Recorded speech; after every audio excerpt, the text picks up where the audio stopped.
ValveTime.net. Hi, and welcome to a ValveTime review.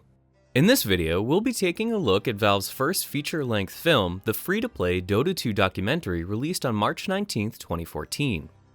As a documentary, the film follows competitive Dota 2 players Fear, HY, and Dendi as the trio struggle and sacrifice in preparation to take part in the biggest, most groundbreaking eSporting event to date, the International, an event which boasted the first prize pool to surpass $1 million. The film lasts around 75 minutes and is currently available for free on Twitch, Steam, and YouTube. While free-to-play doesn't have a financial entry fee, we do know that time is money, so is Valve's first feature-length film really worth your time? Let's find out.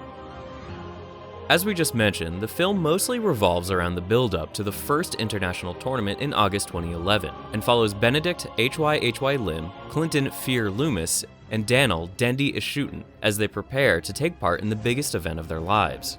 Throughout the film, we're steadily introduced to the trio of players and their families, something which really helps to ground the documentary as a journey which is not only emotionally engaging, but also at times rather inspiring. Numerous topics brought up within the film serve as suitable reminders that show how Dota 2 and its competitive scene are far more than just mere jobs to these individuals, with the tournament acting as their chance to prove themselves to their families, loved ones, and the world. The rather large amount of time spent focusing on the home lives of HY, Dendi, and Fear really helps to establish the personal and professional motivations of each individual by exploring how major life-changing events have helped to affect their personalities, playstyles, and roles within their respective teams. HY's lack of self-confidence brought about by a disproving and pressuring aunt and family, Fear's need to support his teammates as a father figure-like captain thanks to a troubled single-parent upbringing, and Dendi using the sense of escapism and excitement as a means of grieving the loss of his father. The themes explored within the film are all too common, making it pretty hard not to feel sympathetic towards any one of the trio. Flipping backwards and forwards through time between tournament matches is a surprisingly effective way of providing good insight into the rather troubled personal lives of all three players, while also demonstrating the interesting strategic requirements needed to compete in a tournament of this size and scope. The technique also helps to deeply humanize the players, helping them to appear as far more than the gaming celebrity icons they are regularly shown as. While the early sequences may feel a little sluggish for existing Dota players, we feel the opening moments of the film do an excellent job of appropriately introducing the game and its basic gameplay mechanics in layman's terms, removing any potentially limiting prerequisites. Briefly describing terminology such as LAN and drafting helps to instantly broaden the appeal to anyone who may be interested in watching the film without dumbing down the explanation of content for anyone already familiar with it. However, while the early sections of the film do an excellent job of slowly introducing the game of Dota, this focus is seen less regularly as the documentary progresses, eventually reaching a point where viewers unaware of Dota's more complex gameplay mechanics may be stuck trying to figure out what a Rax is rather than focusing on the rather excellent content within the documentary itself. Speaking of the excellent content, if you were at all skeptical about the possible quality of Valve's first live-action film, let us stop you there by saying the production value and delivery of the documentary are absolutely top-notch. Subtle metaphoric imagery littered throughout the experience really helps to sell the film's multitude of interesting discussions while making them as engaging as possible. We particularly enjoyed the visual ties used to connect Dendi's performing arts experience and his competitive gaming career, helping to weave his past and present into one large, intriguing personal story. Superb editing and cinematography delivered alongside a brilliantly structured, fully orchestral score helps to demonstrate how free-to-play can easily be considered one of the greatest game-centric documentaries to date.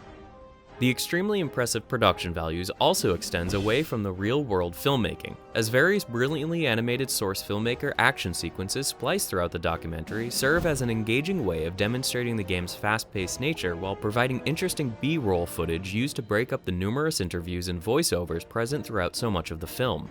The sequences, while short but sweet, are most definitely the best example of Dota-themed source filmmaker scenes we have ever seen, and are quite honestly extremely entertaining even by themselves. We were pleasantly surprised with the level of additional content provided separately from the main film. The Steam version of the documentary includes various short films which provide interesting and regularly humorous insights into the making of the project and the personalities featured within it. Particularly noteworthy examples of additional content includes Dendi's historic tour of his hometown, Fear's hoop shoot practicing, and a pair of short videos highlighting the creation of the documentary and the rather epic main theme featured in the extremely moving final moments of the film. These short clips definitely help to add value while justifying the 5GB download required to access the Steam version, but to be quite honest, we really wish we had just been given a little bit more, as most of the extra videos are only a few minutes in length and provide a rather limited look behind the scenes of the film's 3-year-long development, something which we are very interested in learning more about.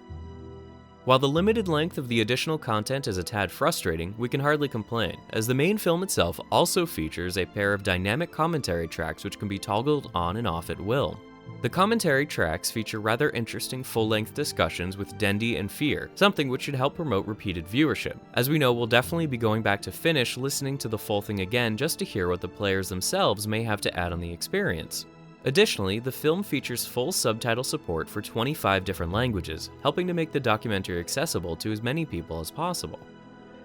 It's this impressively consistent, high-quality level of production value and attention to detail which makes free-to-play an absolute pleasure to watch. Even if you're not that interested in Dota itself, we can't recommend the film highly enough, as it's pretty unlikely you'll be disappointed by checking out this emotionally engaging and insightful documentary. At the end of the day, it might just be an extended trailer for Dota 2 and Valve, but it's unquestionably one of the best and most effective adverts we have ever seen. And there you have it. Those are our thoughts on the free-to-play Dota 2 documentary. We have provided links to each version of the film in the video description if you're looking to check it out for yourself. Be sure to let us know what you thought of the film in the comments below once you've had a chance to watch it. Don't forget to subscribe to our YouTube channel, to follow us on Facebook and Twitter, and to visit valvetime.net to sign up and get involved in our community forums. Thanks for watching, and bye for now.